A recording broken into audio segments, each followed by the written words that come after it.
Kanalımdan herkese selamlar. Mübarek Ramazan ayı girdiğinden beri hepimiz tatlı ve yemek tarifleri arayışındayız. Sizlere yerken asla bıkkınlık getirmeyecek çok harika bir portakallı revani tarifim var. Siz de güvenle bu tarifi deneyip hemen yapabilirsiniz. Öyleyse hemen tarife geçebiliriz. İlk olarak çırpma kabımızın içerisine 4 adet yumurtamızı alalım. 1 çay bardağı toz şekerimizi de ekleyerek hamurumuz beyazlaşana kadar güzelce çırpalım. Kek hamurlarında şeker ve yumurtayı ne kadar güzel çırparsanız hamurunuz o kadar güzel kabaracaktır.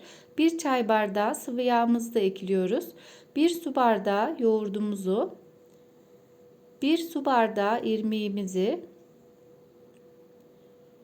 2 paket kabartma tozumuzu ve rendelemiş olduğum portakalı ekliyorum. 1 paket vanilyamızı ve 1 su bardağı da unumuzu ekliyorum. Açıklamalar kısmına kullandığım ölçüleri ve malzemeleri de ekleyeceğim. Ben bardak ölçüsü olarak 300 milimlik bardaklarda kullandım ki revanim daha fazla olsun diye. Siz de büyük tepside yapacaksanız 300 milimlik bardakları tercih edebilirsiniz. Eğer küçük bir tepside yapacaksanız da normal 200 milimlik bardaklarla yapabilirsiniz. Şimdi yağlamış olduğumuz tepsiye alalım. Kaşık yardımıyla tepsimizin kenarlarına yayarak düzenliyorum. Bu arada fırınımı açtım. 180 derecede alt üst açık olacak şekilde fanlı bir şekilde pişireceğim. Önceden ısıttım. Tepsimizi yere vurarak havasını aldırdıktan sonra fırına gönderebiliriz. Evet, gördüğünüz gibi revanimiz çok güzel bir şekilde kızardı ve kabardı. Şimdi ılık olan şerbetimizin üzerine 1 çay bardağı sıkmış olduğumuz portakal suyunu ekliyoruz.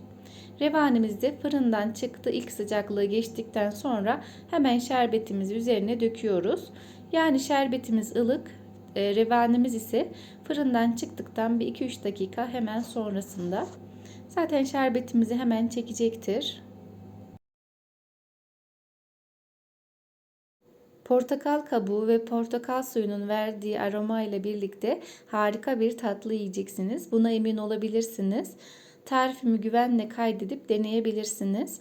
Evet, şimdi şerbetini çekti. Aradan 1 saat geçti. Şimdi dilimleme işlemine geçiyorum. Dilimledikten sonra Hindistan cevizi ve kendi yapmış olduğum fıstıkla birlikte süsleyip hemen servis edebiliriz.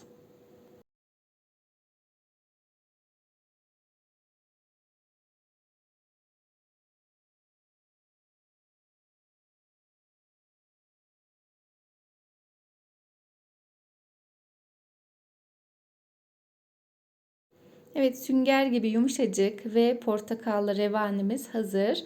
Yapacak olanlara şimdiden afiyet olsun diyorum. Kanalıma abone değilseniz abone olup bildirimleri açarsanız videolarımdan haberdar olabilirsiniz. Bir sonraki videoda görüşene dek Allah'a emanet olun.